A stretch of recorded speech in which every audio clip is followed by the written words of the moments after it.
நம்ம கூட இருக்கிறவங்களே நம்மளை ஏமாத்துவாங்க. நம்ம கூட இருக்கிறவங்களே நமக்கு விரோதமா செய்வாங்க. கூட இருக்கிற மாதிரி தான் இருப்பாங்க. ரொம்ப நல்லா இருப்பாங்க.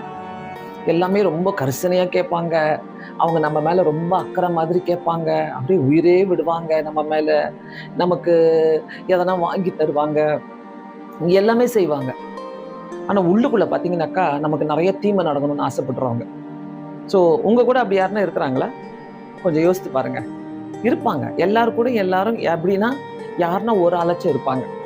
ஸோ இந்த சூழ்நிலையில அ நம்ம சில நேரங்களில ரொம்ப ஹர்ட் ஆயிடுவோம். ரொம்ப பாதிக்கப்பட்டவங்களா ஆயிடுவோம்.